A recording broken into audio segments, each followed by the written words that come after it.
So, in my last class, which was our first session on combinatorics, the essence of that class was to give you basic familiarity on and or, right? What it means by and what it means by or, when to add, when to multiply. Exactly, that was the objective. Continuing with that, we learned the difference between selecting and arranging, the cases related to combination, cases related to permutation, and the two results. If we had to select n things out of n different things and we have to select r things from there, we need to do that in NCR ways. And if we have to arrange r things from available n different things, then we can do that in NPR ways. We also looked at the number of permutations of n different things taken all at a time, n things taken all at a time, not all different, n things taken all at a time, in which, let's say, alpha are of one kind, beta are of another kind. That would be n factorial by alpha factorial, beta factorial, right? So that was the basic understanding that was given to you in the last class. What we'll do is we'll try and mature a little more on our understanding of combinatorics. Some results related to combinatorics which are used time and again, we'll try and get familiar with those results, right? Again, very basic results, nothing outlandish about these results, but useful results at the same time. Yes, we'll do that, don't worry. Let me just continue with this. We'll come back to the last few problems of the sheet. No, we'll come back to the last few problems of the sheet, don't worry about that. I'll repeat that also, okay? Now, of course, if you remember, NCR, which really meant number of combinations of n different things taken r at a time, right? Now, this is like n factorial by n minus r factorial by r factorial, right? In contrast, if we had NC n minus r, that's going to be, instead of r we have n minus r, that's going to be n factorial by, instead of r you have n minus r, so that's going to give you r factorial by n minus r factorial, right? Replacing r by n minus r, this is what you get, right? R factorial by n minus r factorial, which would mean that the two are equal, right? So NCR is NC n minus r. That's an algebraic way of looking at this. Now, I don't want you to just look at everything algebraically. We will look at this result physically also. Let's get a combinatorial understanding of this result rather than a mere algebraic understanding of this result. NCR is NC n minus r. Let's revisit this result. Can I wipe this off? Okay.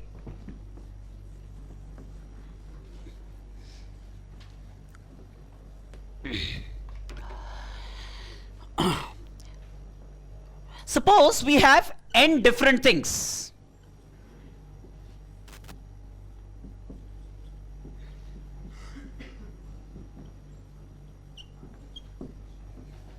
Say T1, T2, T3, Tn. These are the n different things that we have, right? And I want to select r things from these. I want to select r different things from n different things available, right? The number of ways in which I could select r different things. Select r things from the above. In how many ways? In NCR ways. In these many ways you could select r things from n different available, right? But every time you select R things, there are n things and all. Every time you select R things, you are left out with n minus R things, yes or no, right? If you're selecting R things, you are left out with n minus R things.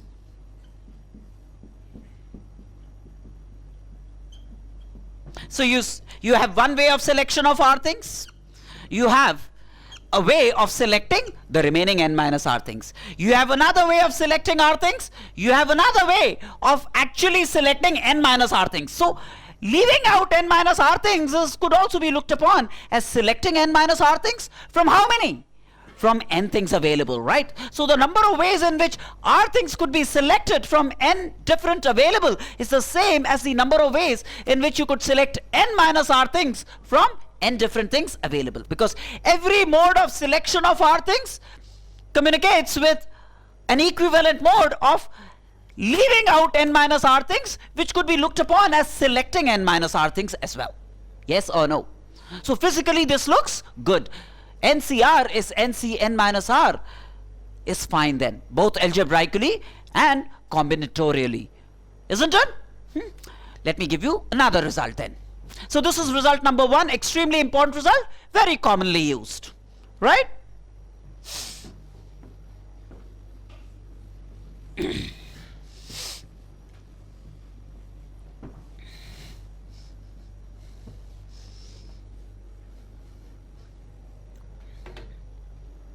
Result number 2.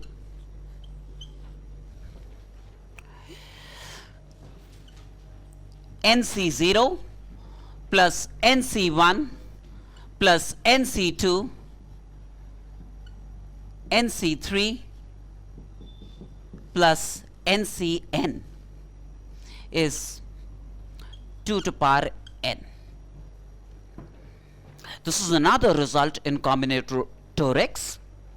A very common result in as far as binomial theorem is concerned, but we look at this result from a combinatorics aspect. We look at this result from a combinatorics aspect. Let's give it a combinatoric look. Okay. So again, let's build up a situation, a fictitious situation in which we have n different things, right? So a fictitious situation in which you have n different things.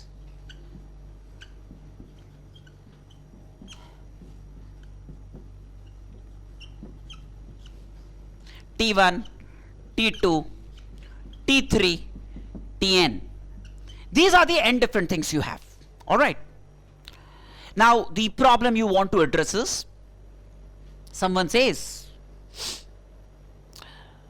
select one or more things from these. Select one or more things from these, right?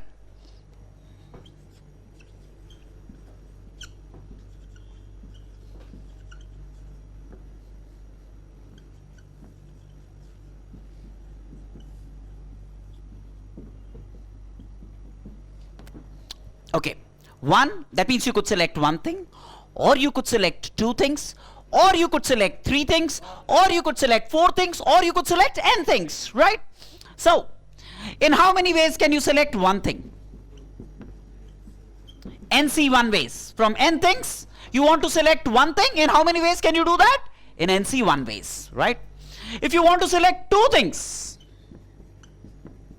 in how many ways can you select two things from these? NC2 ways. If you want to select three things, in how many ways can you select three things? NC3 ways. If you want to select n things, in how many ways can you select n things? NCn ways. NCn ways, right? Okay. That means if you want to select one or more things, that means one thing or two things or three things or n things, right?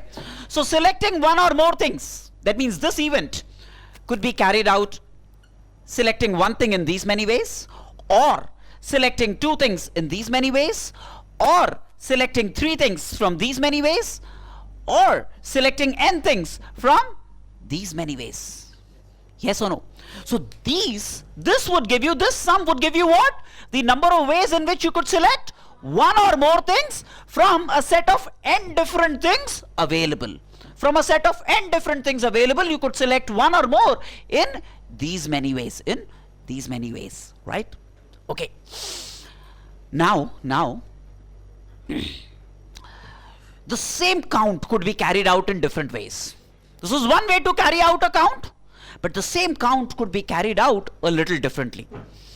That means I want to select one or more things from a set of n different available, right? So this count now I'll carry out in a slightly different mode. Okay.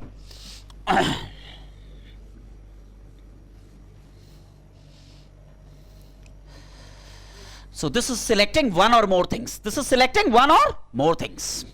Now look at these fellows, T1, T2, T3, Tn.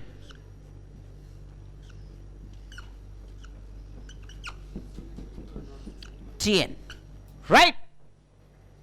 Now in my attempt to select one or more things, what would I do? I'll go to T1, and there are two things I could do with T1, either select or not select. So again, I'm carrying out the same count. I'm trying to select one or more things from these available. Either I will embrace T1 or I would reject T1. Two things that I could do with T1 in my attempt to select one or more things. So two ways of dealing with T1. Again, I go to T2 when I'm carrying out a selection. Either I select T2 or I don't select T2. How many modes of dealing with T2? Two ways. So T1 and T2, because in my attempt to select, I will have to look at each one of them, right? T1 and T2 and T3 and T4 and Tn. I will have to look at all of them. So two ways of dealing with T1 in my mode of selection, and two ways of looking at T2. Either I select T2 in my coterie or I don't select T2. How many ways of dealing with T3? Two ways. How many ways of dealing with Tn? Two ways. That means that makes it 2 to the power n. However, -1, because this includes that one case in which none is selected, right? Because, isn't it?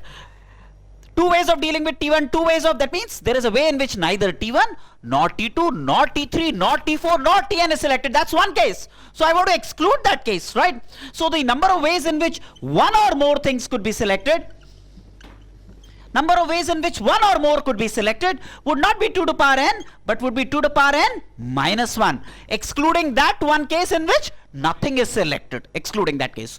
So this then is the number of ways in which one or more things could be selected from these n different available. That must be the same as this.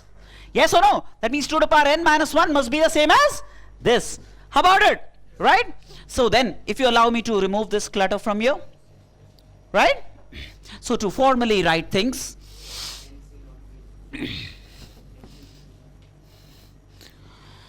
NC1 plus NC2 plus NC3 plus NCN, number of ways in which one or more things could be selected, that must be the same as 2 to the power n minus 1. It's the same thing that I am addressing, but in two different ways. They must add up to the same number, isn't it? So this must be the same, and 1 you might want to check is the same as NC0.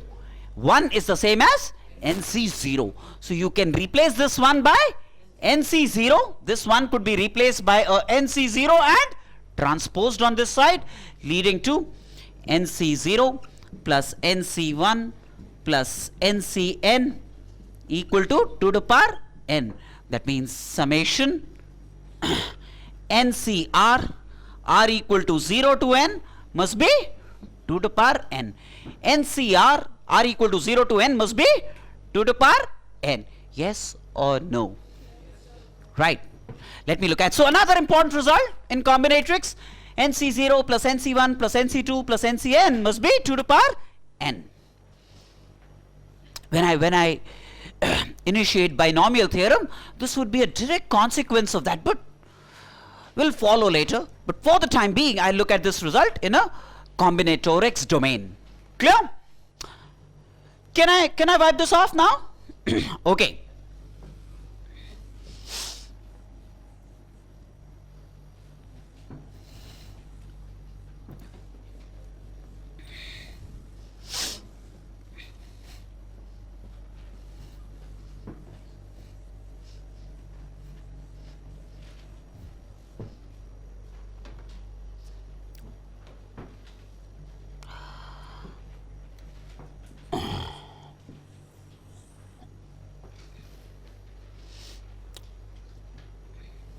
Now suppose m and n are in natural numbers.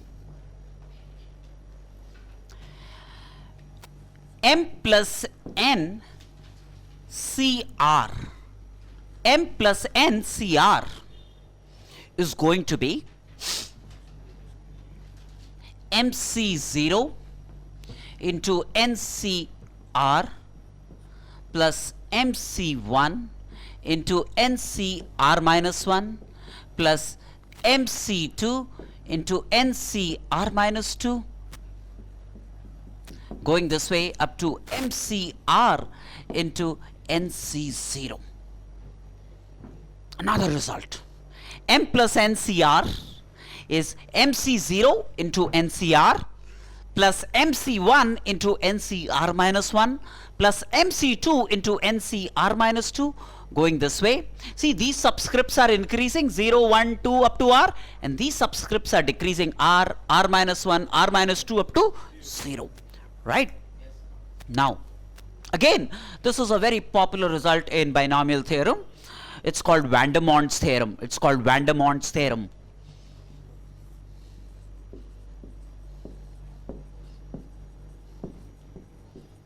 But we will look at it again in the combinatorial domain. All right, we'll look at it purely from the perspective of adding things that make sense. Okay. So again, the whole idea is to build up a fictitious situation that will give vent to this. Say we have a class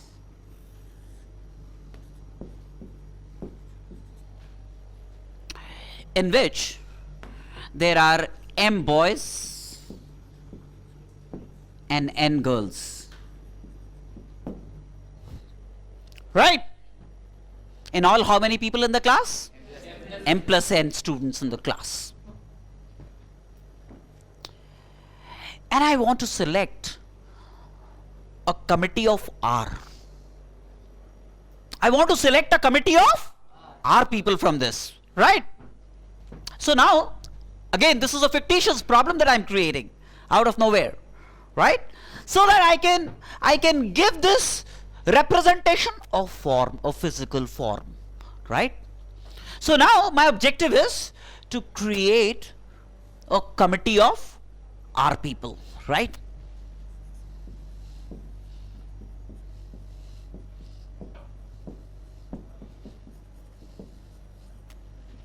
R students. How many students are there in all? How many do I want to select? R. In how many ways can I do that? M plus n CR. Yes or no? Yes, which is the left hand side. And you know, it won't make a difference if we spoke of a zoo and there were M elephants and N donkeys. Right? Just in case that fascinates you more, you can convert it into that. Right? Okay. So select a committee of R students from M plus N available. You could do that in M plus N CR ways. So some solace. The left hand side is in place. Right? The left hand side is in place. Some respite. So we could do that in M plus N CR ways.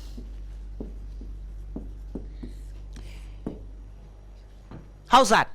Right?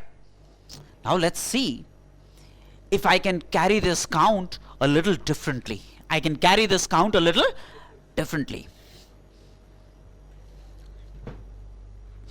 See, when I'm selecting R students without reservations, without a bias, then these are the following various modes in which the selection could be carried out. Right?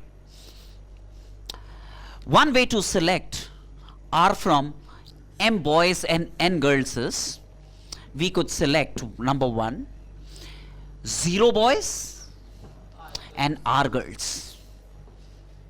This is one way to select R. Yes or no? Yes, so, in how many ways can I select 0 boys from M available? MC0. In how many ways can I select R girls from N? NCR. Right? Which is this first term. Right? So one mode of doing this is MC0 into NCR, selecting 0 boys and R girls, selecting 0 boys and R girls. It could be done in these many ways. Or number 2, I could have selected 1 boy and R minus 1 girls, 1 boy and R minus 1 girls. That means this could be a mode of selection, or this could be a mode of selection. That means it would result in addition, right? So 1 boy and R minus 1 girls. In how many ways can I select 1 boy? MC 1 ways. And R minus 1 girls? NC R minus 1 ways. That means this, these many ways, or that means this plus this, right?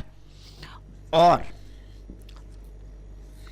I could have selected 2 boys and R minus 2 girls. 2 boys to be selected in MC 2 ways, R minus 2 girls to be selected in NC R minus 2 ways. That means this or this or this going this way. I could have selected R boys and 0 girls, R boys and 0 girls. If I did that, it's going to create havoc. The women's rights activists would march across and put me in trouble. So this is acceptable, but this is not acceptable, but theoretically, okay? R boys to be selected in MC R ways and 0 girls to be selected in NC 0 ways. That means in order to select R students from M plus N available, I could either deploy this mode of selection or this mode of selection or this mode of selection or this mode of selection. That means in how many ways can I select R students? This plus this plus this plus this, which is the right hand side, and which obviously, without anything is M plus N CR. Yes. Okay, tell me. I hope your kids had a good time during pujas. घुमाया फिराया उन लोगों को, है ना? पूछ रहा हूं यार, बस सब आनंद मंगल है. अच्छा, अब now let me tell you why or. Now let me tell you why or. Can you have this mode, select 0 boys and N girls, as well as select 1 boy and R minus 1 girls? Can you have that? So if you have to select R, it will either be no boy or R girls, or 1 boy, R minus 1 girls, or only one of these is possible, right, in your attempt to select R students, isn't it? No, it's important for you to know, because you have a you would have had, let's say, M equal to 20 and N equal to 15 in your nearest family. In jest, huh? No hard feelings? Okay. No, but is the or thing clear? So, or, right? So this brings us to this yet another important result, which is referred to as Vandermont's theorem, not my friend. Let's get on to another result. Okay?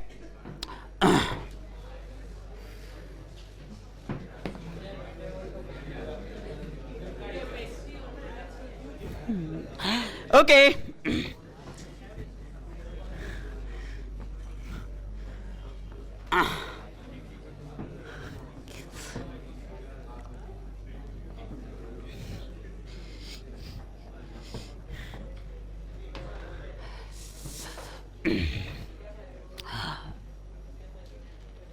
Look at another result.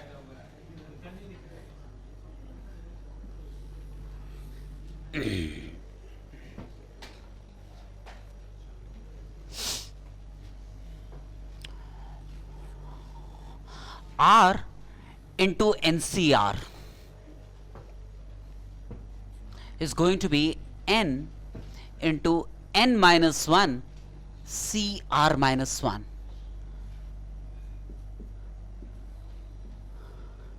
R into NCR is N into N minus 1 CR minus 1.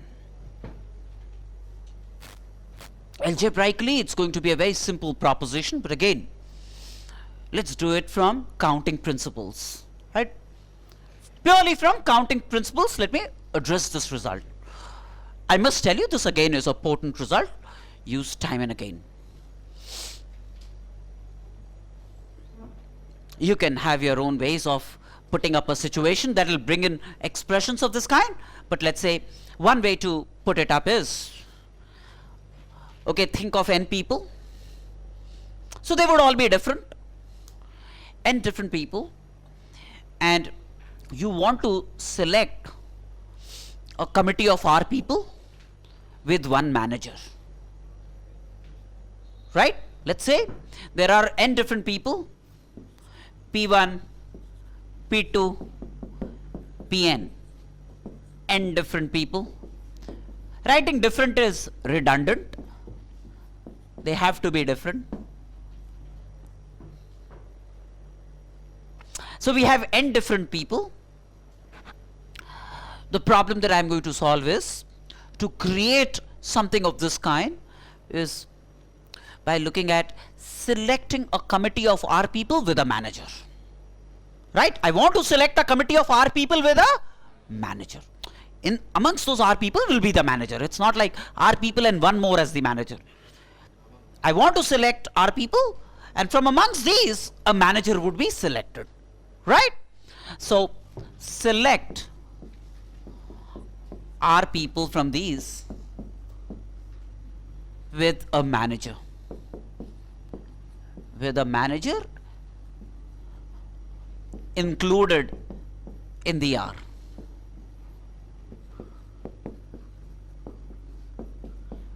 From amongst these R people, one of them would be the manager. In how many ways can I do that? That's the question. The left hand side is very obvious. One way to do the count is, first I select the R people. In how many ways can I select the R people? NCR ways, right? Select R people in NCR ways. There are two events that I'm executing. The first event is selecting R people, which I could do in NCR ways. That's event 1. Event 2, once I've selected those R people, I want to select a manager from amongst those R people. In how many ways can I do that? R ways? R ways? Isn't it? If there are R people, I could select R people in NCR ways, right? In each one of them, in each one of these NCR ways, the manager could be selected in R ways. Yes or no? So this event and the event in which a manager is selected. So that is R ways the manager could be selected. Yes or no? Yes, sir. You know what I'm saying? Are you there with me? Yes, sir. Right? So this R people selected, and from them, from the R people selected, you select a manager in R ways, isn't it? So this would give me the number of ways in which a committee of R be produced with a manager. NCR into R, which is the left hand side, which is the left hand side. That's one way to do the count, which also represents our left hand side of the identity, right? Now, I want to do the same count, address the same problem, but count differently, right? Yes, very good. What I do is, there are n people. First I pick the manager. In how many ways can I pick the manager from n available? N ways. Select the manager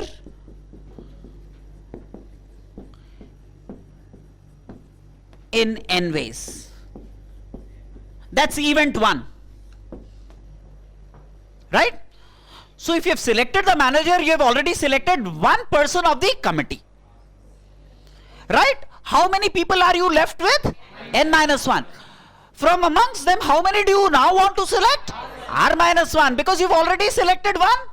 You are now left with only n minus 1 people. From where you want to select r minus 1, because 1 has been selected. The manager could be selected in n ways. One person has been selected, so n ways. And then from the remaining n minus 1, you select r minus 1. From the remaining n minus 1, you select r minus 1. You have a committee of r people with the manager pre-selected. Right? So whether I count this way or I count this way, it's the same count that I'm going to get. So this must be the same as this. Yes or no? Yes, sir. Right. Sounds all right. Now all of you comfortable with this? All of you are comfortable with this? Okay, let's get to another very related result. Can I wipe this off?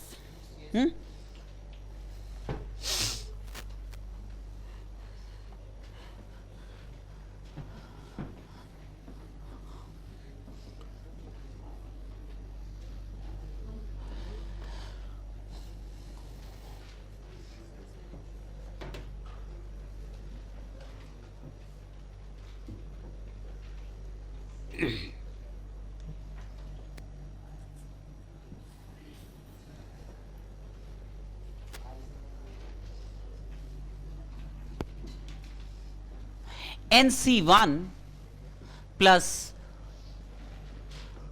2 into NC2 plus 3 into NC3 plus n into NCn is n into 2 to the power n minus 1.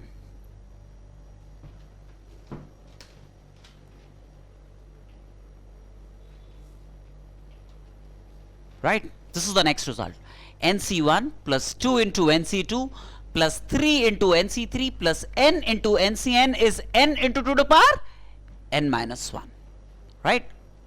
Again, we'll create a situation that can produce these expressions. Right?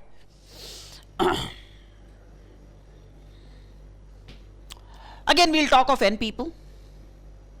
Right? So, from amongst those n people, I want to select either one person with a manager, or two people with a manager, or three people with a manager, or four people with a manager, five people with a manager, or n people with a manager. Right? So, select one person, and in that committee itself, there would be the manager. Select one person, a committee of one person with a manager. So if from n people, you want to select one person, in how many ways can you do that? NC1 ways, right? And so once you have selected that one person, in how many ways can you select the manager? One way. So selecting a committee of one person with a manager can be done in 1 into NC1 ways. Selecting a committee of one person with a manager could be carried out in 1 into NC1 ways. Select a committee of two people with a manager. In how many ways can you select two people? NC2 ways. And now you have two people, and you want to select a manager. In how many ways can you do that? Two ways. So this is a committee of two people with a manager. Committee of two people with a manager. That can be done in 2 into NC2 ways. How about it? Right? Committee of three people with a manager. 3 into NC3 ways. Selecting three people in NC3 ways. From amongst these three, you select the manager in 3 ways. Going this way. Committee of n people with a manager. Select the n people in NCn ways, and from the n that you have selected, you want to select a manager. In how many ways can you do that? N ways. Right? Yes or no? Now this gives the left hand side some worthiness, because the left hand side represents, what does the left hand side represent? Physically it represents selecting a committee of one or more people with a manager. The left hand side represents selecting a committee of one or more, selecting a committee of one or more, one or two or three or four,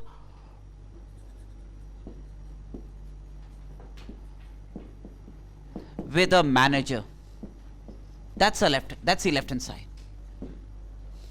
Selecting a committee of one or more with a manager, right? It could be done in that many ways. This plus this plus this plus this, which is our left hand side, right? Now let me do this same count differently. Perfect, smart people, right? First select the manager from n available. Can I wipe this off?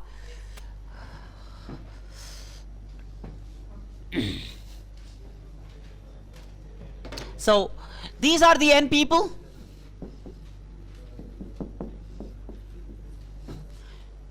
From amongst these n people, you first select a manager, right? Select a manager.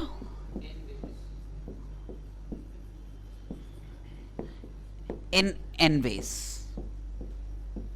First select the manager. How many people are you left with now? N minus 1 people. Let's say these are the n minus 1 people. Q1, Q2, Q3, Qn minus 1 are the remaining people. Now, you go to, in order to constitute a committee, you go to Q1 and either select Q1 or not select Q1. You go to Q2, either select Q2 or not select Q2. Go to Q3, either select Q3 or not select Q3. Therefore, the second operation, which is about dealing with the rest of the people in constitution of the committee, would be going to Q1, selecting or not selecting Q1, and go to Q2, select it or not select it, and going to Q3, selected or not selected, and going to Qn minus 1, selected or not selected. So that makes it 2 to the power n minus 1. That means in my committee that I am going to constitute, this would include all cases. This would include cases in which a committee of 1 has been constituted, a committee of 2, a committee of 3, and so on and so forth, right? Every single case has been included. So then, this also includes a case in which none of them is selected. But then that doesn't matter. The manager has already been selected. So that's acceptable if none is selected from here, right? Because the manager has been pre-selected. So the two events, one after the other compounded, could be carried out in this into these many ways, right? So then selecting a manager in n ways and selecting the rest of the members from the remaining people in 2 to the power n minus 1 ways, which must be the same as the original problem. So this then must be equal to this expression.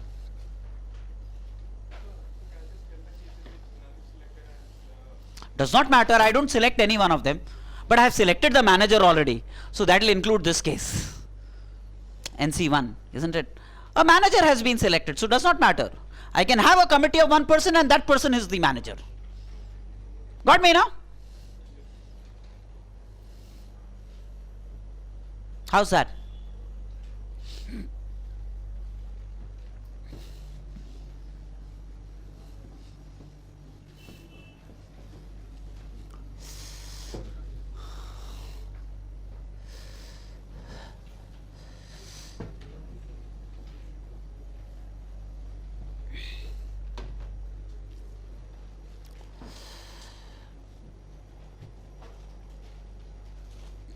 Sounds all right, right?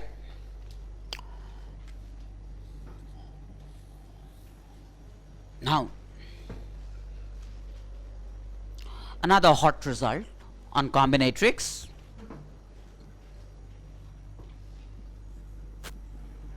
NCR plus NCR minus 1 is n plus 1 CR. NCR plus NCR minus 1 is n plus 1 CR. I could do it algebraically, but no, we'll take recourse to combinatorics to establish this result. All right.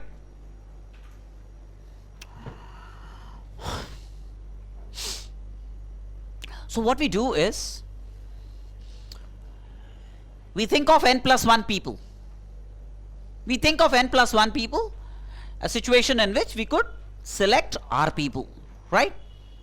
So n plus 1 people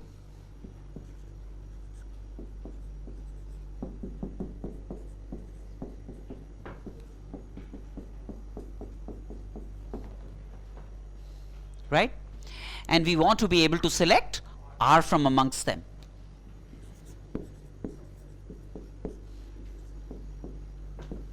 In how many ways? N plus 1 CR ways. N plus 1 CR ways. So that's the RHS. Good. Right?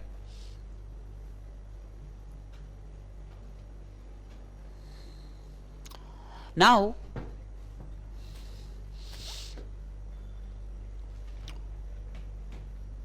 so let's say this is some number X. This is some number X. So how many ways? One way of selecting R people, two ways of selecting R people, three ways. In all, how many ways? X ways. Right? In all, X ways. 1, 2, 3 X ways in which R people could be selected from n plus 1 available. Say P1, P2, PR or P2, P3, PR plus 1. Those are the various modes, right? See, for example, one way to select R people is P1, P2, PR. Another way to select R people is, say, P2, P3, P4, PR plus 1. Not necessarily in the order, but anyways. But in all, if you have to populate R people from n available, then there would be X ways. Where what is X? X is n plus 1 CR. Clear? Now, in each of these X ways, there are two things. Let's say I'm concerned about P2. I'm concerned about P2, say. Focus on P2. These are the various modes in which R people could be selected. P1, P2, PR, P2, P3, P4, PR, or P3, P4, PR plus 2, etc. And it could also be in jumbled order. Does not matter. Right? In each of these X ways, that means these ways, if you go to one, P2 is present. If you go to the second way, P2 is present. If you go to the third way, P2 is not present. That means if you look at any one of these X ways, in these X ways, there would be some ways in which P2 is present. In other selections, P2 is not present. If you add the cases in which P2 is present and the cases in which P2 is not present, it will add up to X. Yes or no? Because in each one of these cases, either P2 is present or P2 is not present. Right? So, in each of the n plus 1 CR ways, P2 say is either present or not present.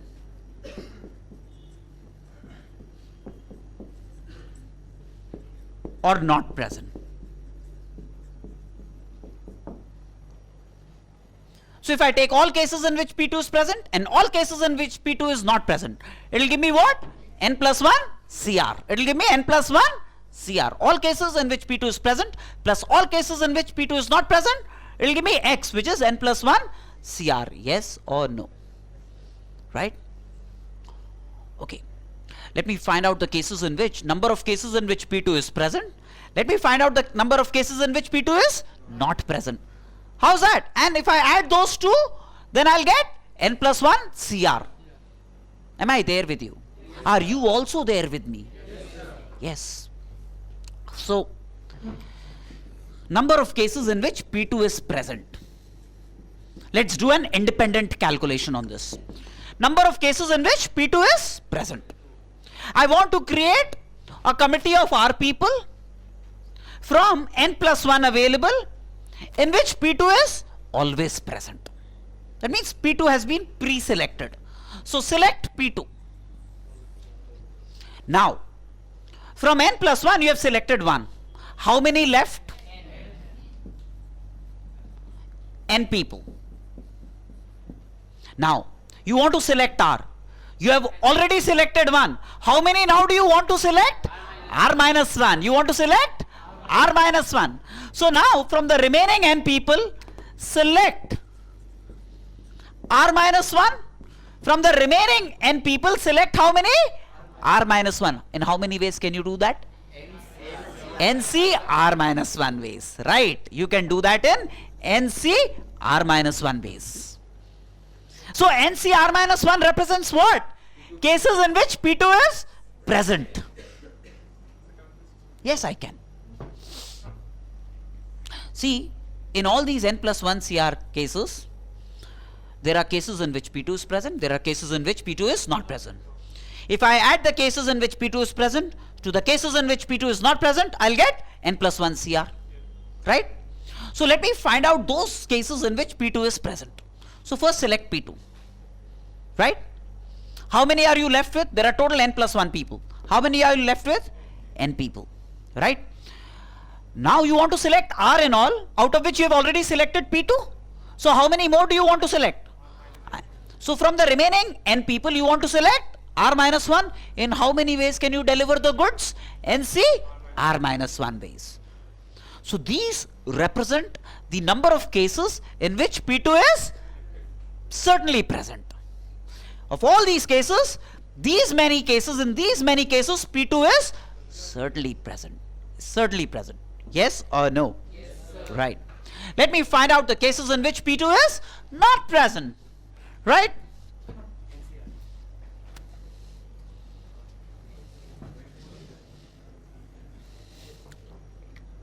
So P2 not present.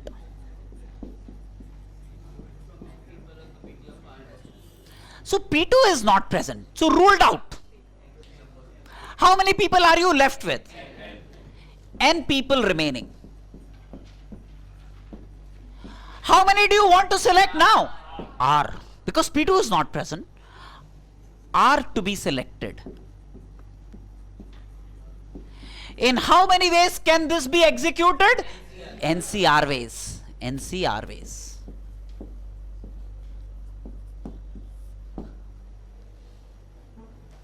Right? So these are the number of cases in which P2 is not present. These are the cases in which P2 is certainly present. If I add both these cases, it will give me all cases. Because in any given case, either P2 is present or P2 is not present. Right? So then, this number of cases in which P2 is not present, number of cases in which P2 is present, this gives me the total number of cases. Got me now? Right?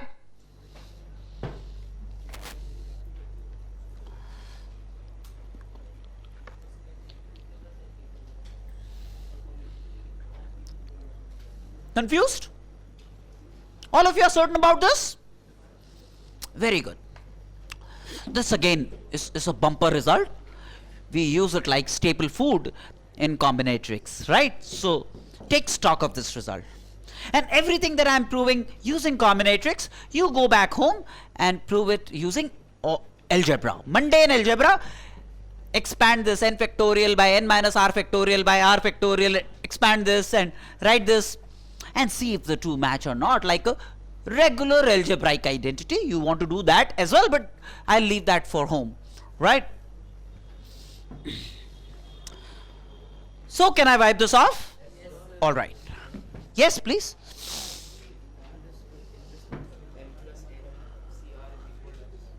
Huh? Huh? Which way? How? So if we could have taken n as 1 then Huh? as in m plus NCR, we could have used it using this result. No, I don't think so. Certainly not.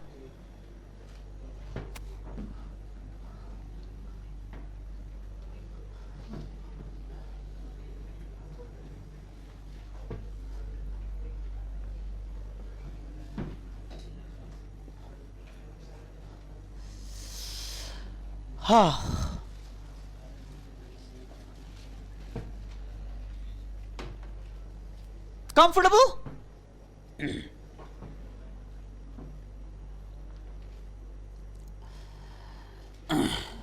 Now one result which for the time being I want you to know, but I will not explicitly prove that for you, but down the line I'll give you a formal proof of it. But know this result as of now.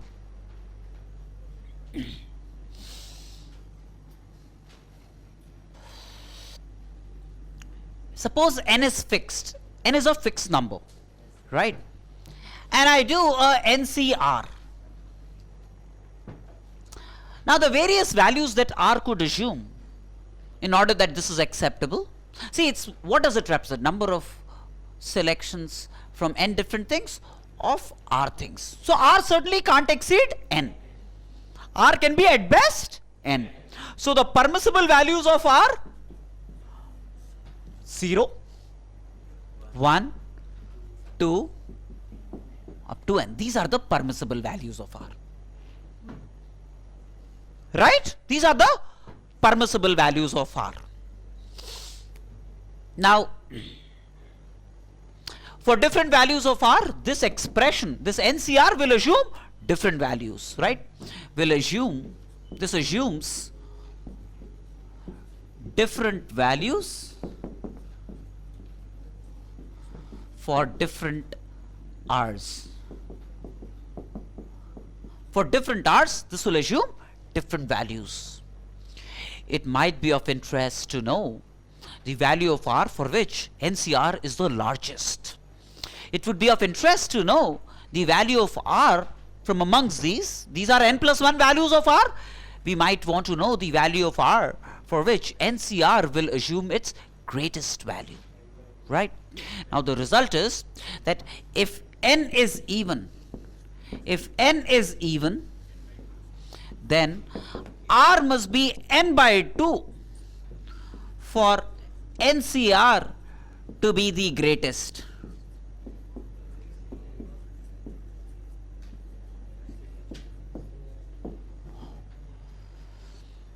Right? I'll prove this later on, but for the time being, since I might use it sometime during combinatorics, so I want you to just know this result. When n is even, then of all these values, R equal to n by 2 will give me the greatest value of NCR.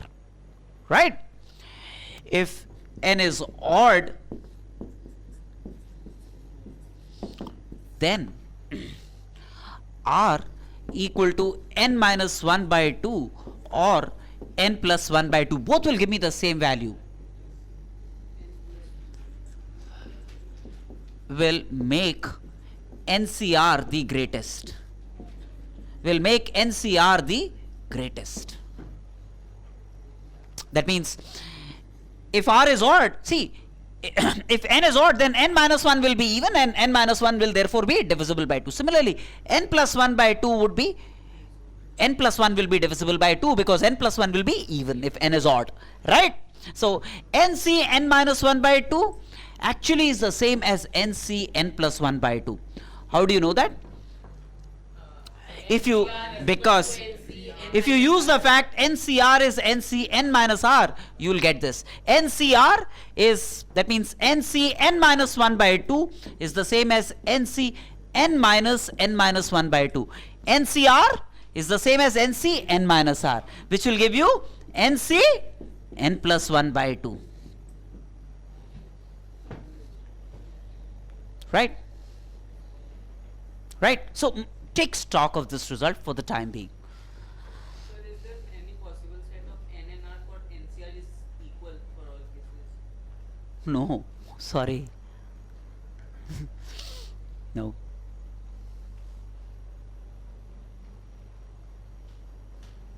Right?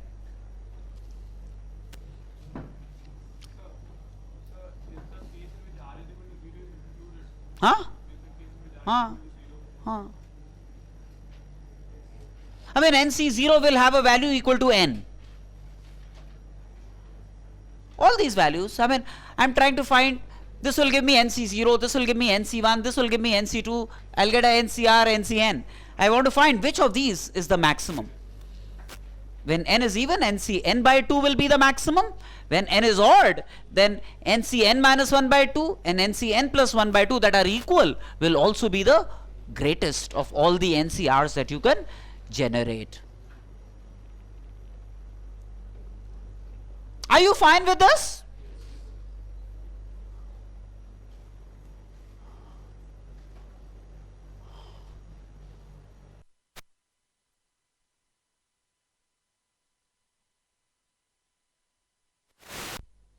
Hello, hello, hello.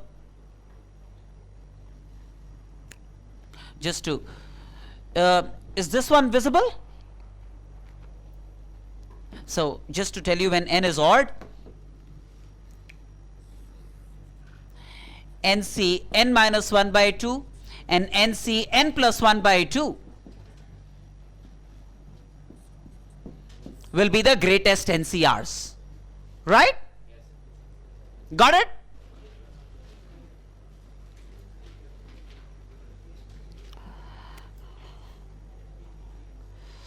See, by this time, all of you know how to express a number as a product of powers of the primes that constitute the number, right? Say any given number n could be written as a prime number p1 to the power alpha 1 into prime number p2 to power alpha 2, prime number p3 to power alpha 3, prime pk to power alpha k. Right, where these alpha i's could also be 0. They'll take values like 0, 1, 2, 3, etc. These are permissible values of these alpha i's. Right, all of you know this. Every number could be written as a product of powers of primes. Right? Now, when I say a certain number f is a factor of n, right? Say f is a factor of n.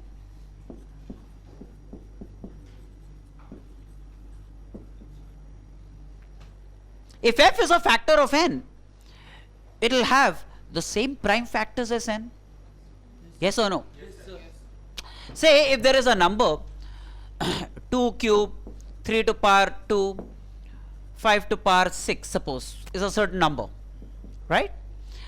A factor of n, so what are its prime factors? 2, 3 and 5. A factor of n would be what? Would be of the form some 2 to power say alpha 1 into 3 to power beta 1 into 5 to power gamma 1, where it will have no other prime factors except 2, 3 and 5, where the important thing is alpha 1 cannot exceed 3,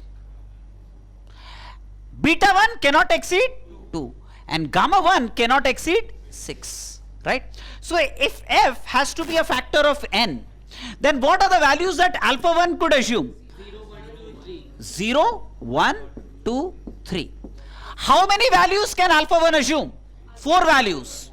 4 values. Alpha 1 could assume 4 values, right? How many? What are the values that beta 1 could assume? 0, 1, 2. How many values can beta 1 assume?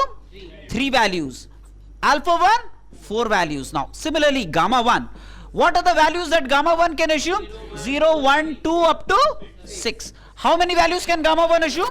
7 values. Yes or no? Yes, sir. Right?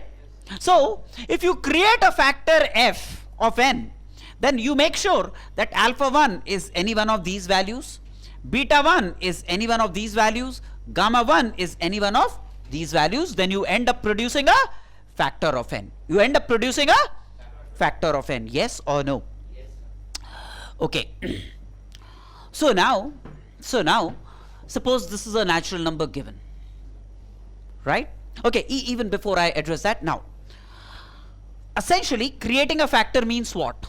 Creating a factor of n means selecting alpha 1 and selecting beta 1 and selecting gamma 1. You end up creating a factor of n. Yes or no? So, if I say how many factors f of n exists, that would mean the number of ways in which alpha 1 could be selected and the number of ways in which beta 1 could be selected and the number of ways in which gamma 1 could be selected will give me the number of factors of n. Yes or no? Creating a factor would be like selecting alpha 1 and selecting beta 1 and selecting gamma 1. Right? In this case, alpha 1 could be selected in how many ways? 4 ways. Beta 1 could be selected in 3 ways. And gamma 1 could be selected in 7 ways. So that makes it 84 ways of selecting alpha 1 and beta 1 and gamma 1, producing a factor f of n. Producing a factor f of n. Right? So there are 84 factors of n, which includes 1 and n. Why does it include 1? Because in my selection of alpha 1, beta 1, gamma 1, I could have selected 0, 0 and 0. That would have made f equal to 1. Or I could have selected alpha 1 equal to 3, beta 1 equal to 2 and gamma 1 equal to 6. Then f would have become equal to n. So these 84 factors of n would include the number 1 and would also include the number n. Yes or no? Yes, simple, no? Now,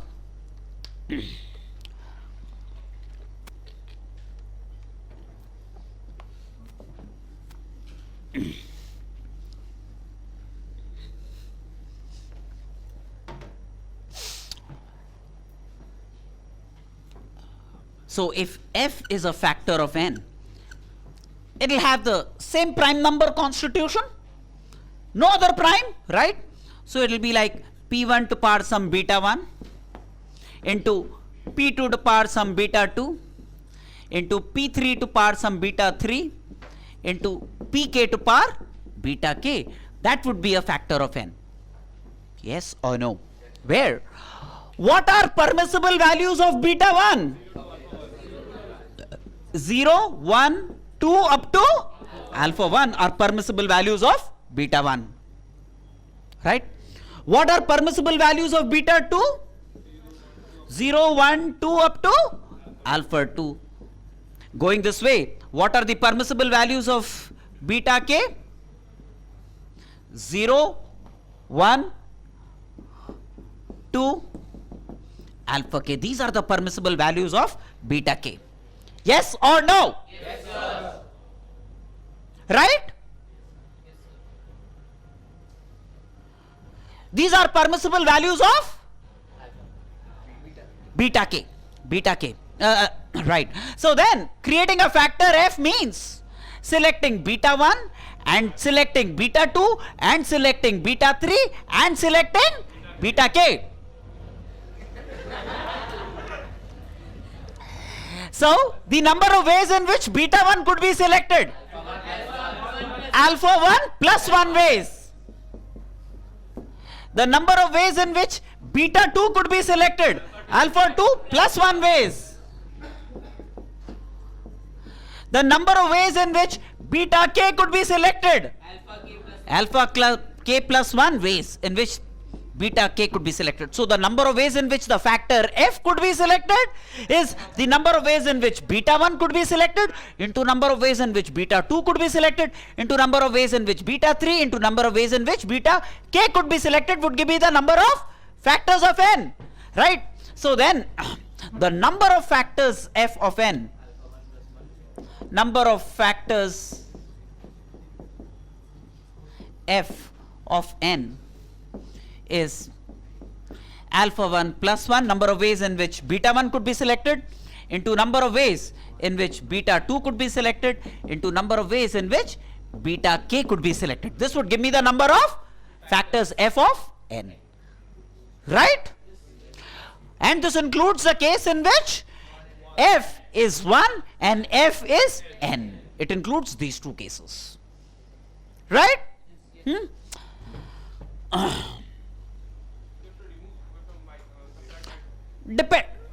Subtract 2. If you want to remove 1 and n, subtract 2. Can I wipe this off? Right? Now, I want to add these factors. There are so many factors f of n that are created. These many factors. I want to find the sum of these factors. Itching to find the sum of these factors. I want to add all these factors. You know what I'm saying? I give it to you then. Do the dirty job. Alright. In industry, this is what I would do. If something I don't want to do, I'll give it to a subordinate to do it. Let him spend sleepless nights doing that. In academia, we can't do that.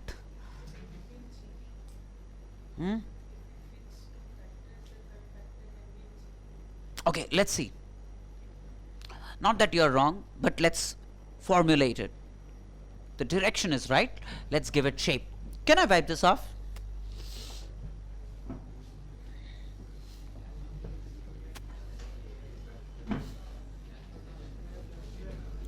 Okay, just to get you tuned to this first, say there is a there is a n which is 2 squared 3 to power 4, say 7 to power 3, suppose, is a certain number. Okay, it has factors. How many factors does it have? Number of factors is going to be 2 plus 1 into 4 plus 1 into 3 plus 1. These many factors this will have. These are the number of factors that this will have. I want to add all the factors. I want to add all the factors, right? Think of the following.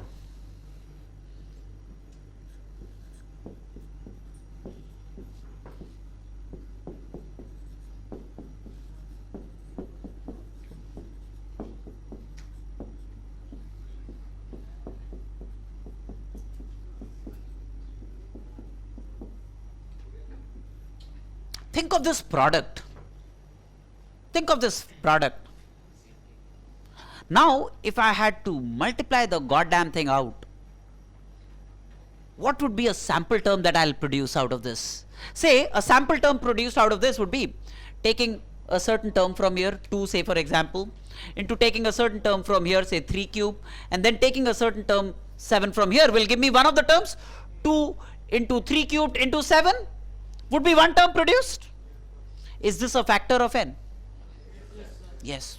Or I could have said, say 2 squared into 3 into 7 cubed. That will also be a term that will be produced when I multiply these out.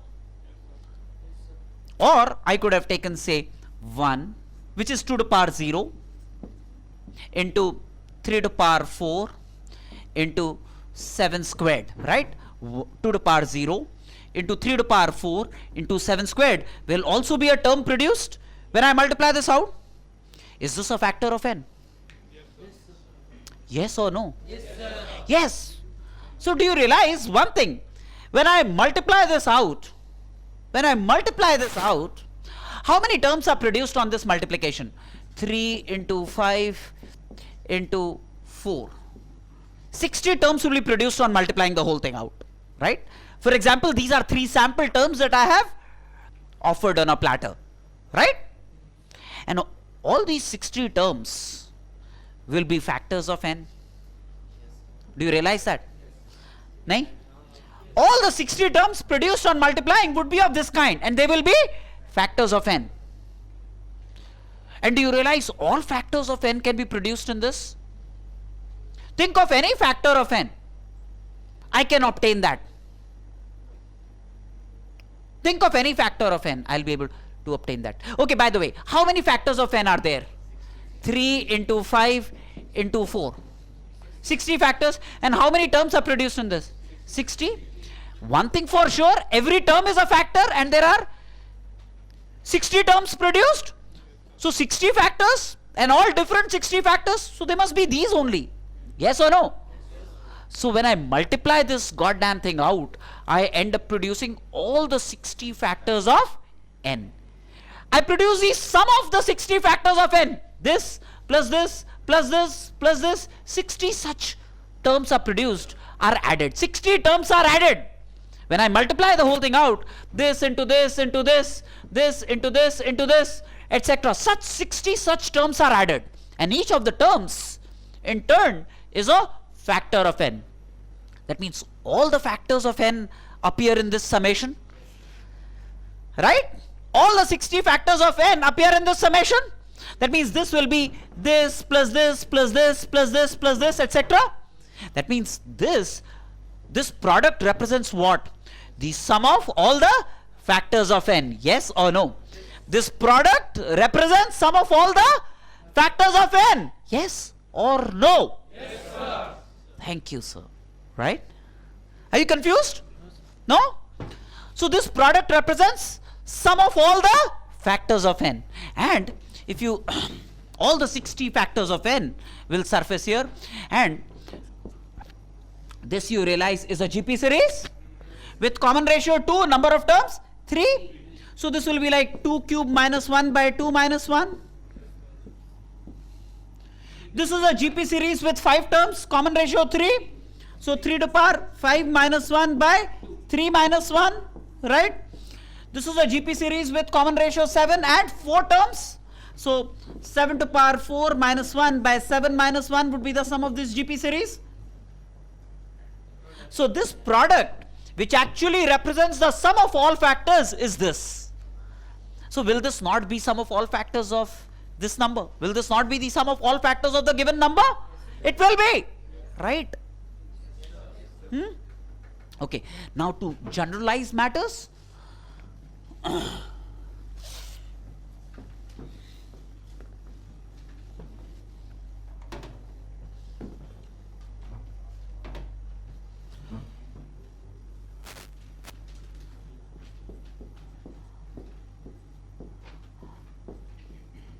P1, P2, etc. are all primes.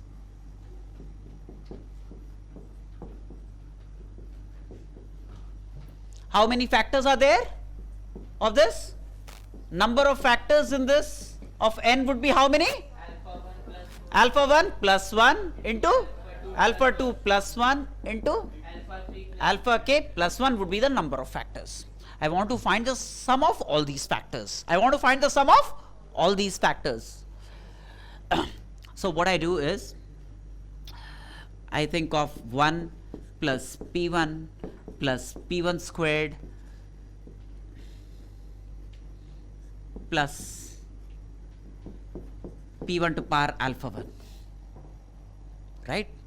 Then I think of 1 plus p2 plus p2 squared plus p2 to power alpha 2. Similarly, I think of 1 plus pk plus pk squared plus pk to power alpha k, right? And like before, if I take this into this into this, will it not be a factor of n? When I multiply this out, then I get how many terms? Alpha 1 plus 1 into alpha 2 plus 1 into alpha k plus 1 are the number of terms that get added in this multiplication, are the number of terms that get added in this multiplication, right? But each of the terms is a factor of n. Each of the terms produced is a factor of n. Therefore, this must represent sum of all the factors of n. This product must represent sum of all factors of n.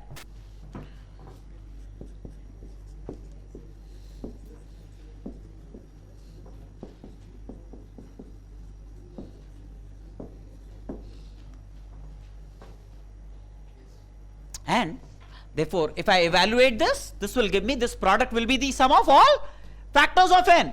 This, realize, is a GP series with common ratio p1, number of terms, alpha 1 plus 1, right? So this GP series would be p1 to power alpha 1 plus 1 minus 1 divided by p1 minus 1.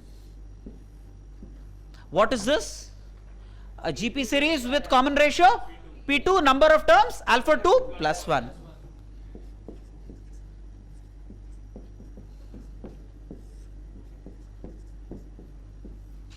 Going this way, GP series with common ratio pk, number of terms alpha k plus 1.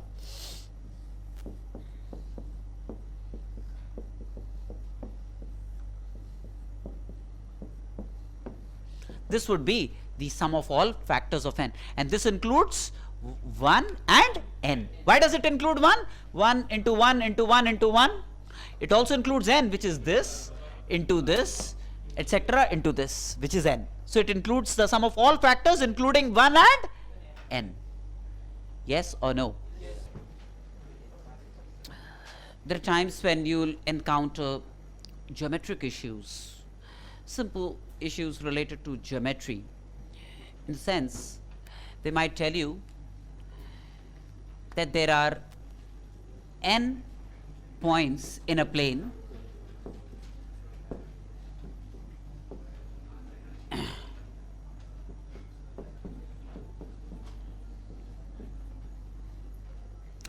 and no three are collinear.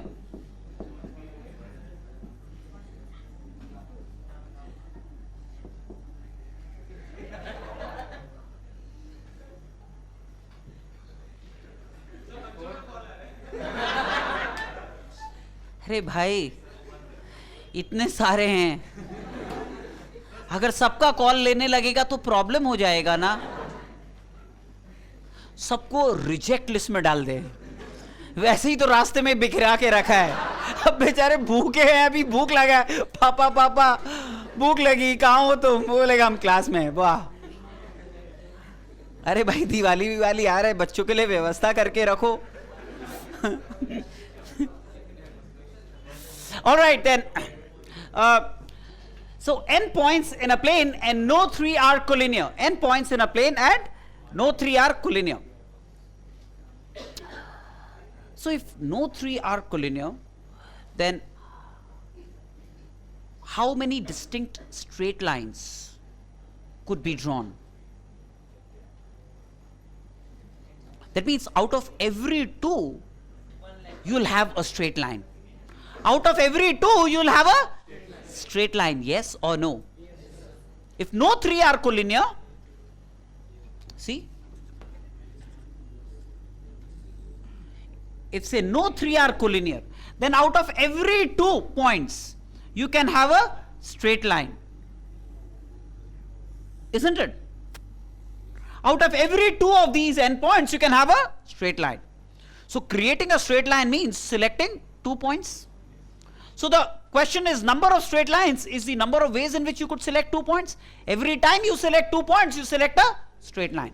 So the whole problem reduces to the number of ways in which you could select 2 points. Right? In how many ways can you select 2 points from n available? NC2. NC2 ways you could select 2 points. And every time you select 2 points, you create a straight line. So how many straight lines? NC2 straight lines. Yes or no? Right? So NC2 straight lines if no 3 are collinear.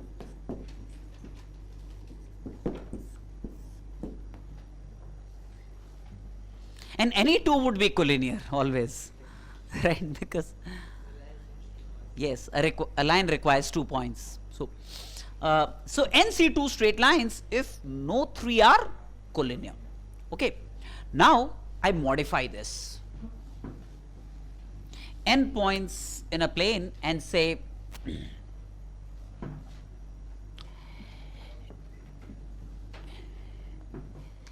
there are m collinear points.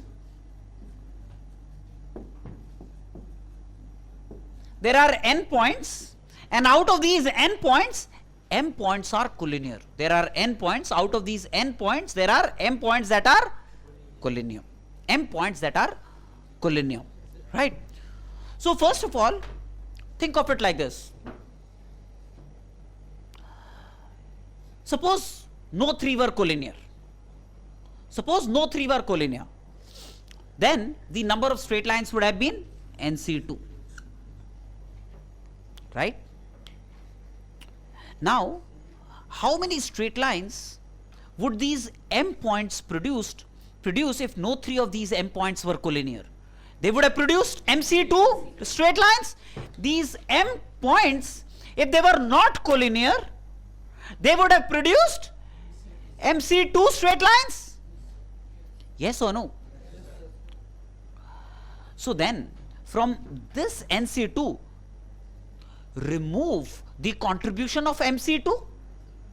Remove the contribution of these m points, because you know these are not the straight lines that they would produce. You would have to remove the straight lines that these m collinear points are producing. From these n points, these are the number of straight lines that could be produced. But out of these n points, there are m points, and all by themselves, they would have produced MC2 straight lines. So you want to remove those MC2 straight lines, because see, if there are m points that are collinear, then actually there is only one straight line that can be produced out of m collinear points. So remove the contribution of these m points, which is MC2, but you want to add the one straight line that these m points are producing?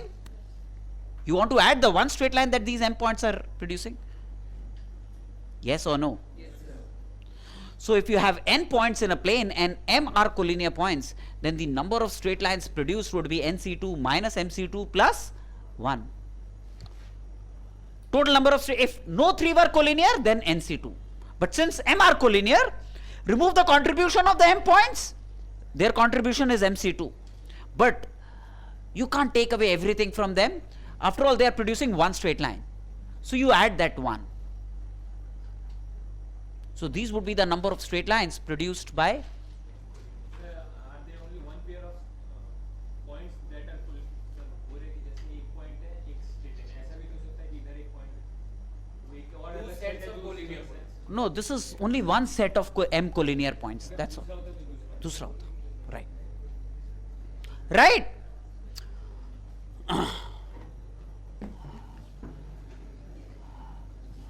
Now, suppose there were n points in a plane and no 3 were collinear.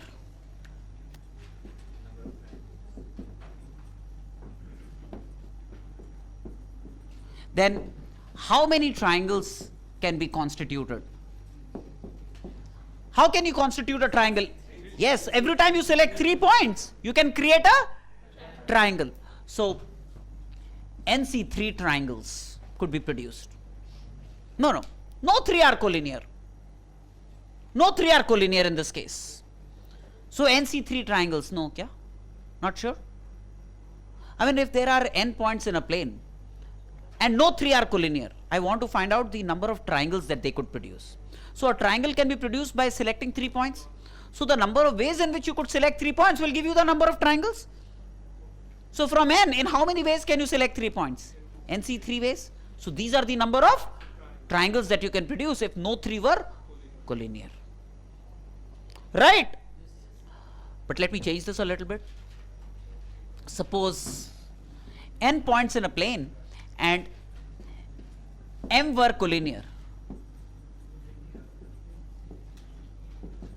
Then the number of triangles out of this n total would be nc3. But you want to remove the contribution of these m collinear points. There are these m of these collinear points. If you select any 3 of these, they will not produce a triangle. They will not produce a triangle if you select any 3 of these. That means from this nc3 you want to remove the contribution of the m points. To remove the contribution of the m points, mc3. These would be the number of triangles. And you don't want to add 1 here because in any case they will never create a triangle. So nc3 minus mc3 triangles.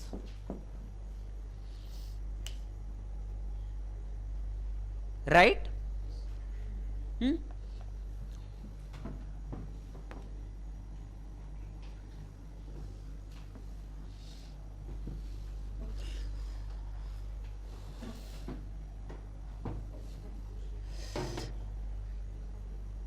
Suppose there were m parallel lines.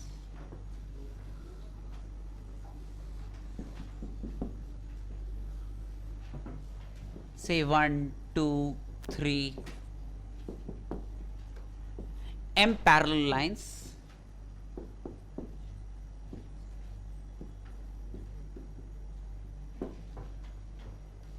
Right? And there were another set of n parallel lines.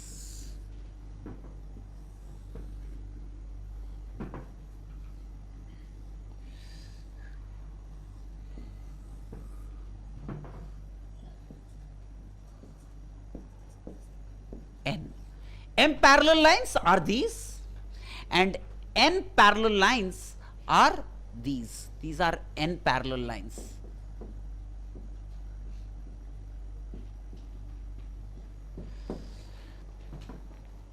Right? And I want to find the number of parallelograms that I can make out of this.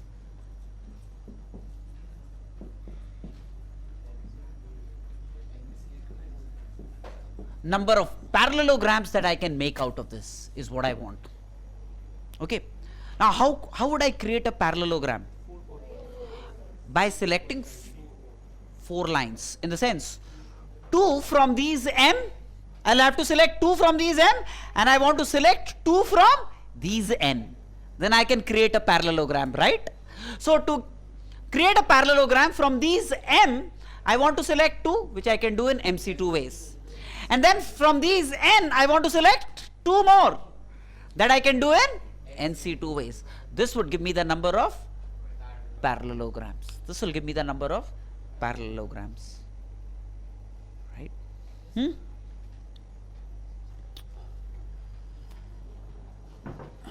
Is that all right or not all right?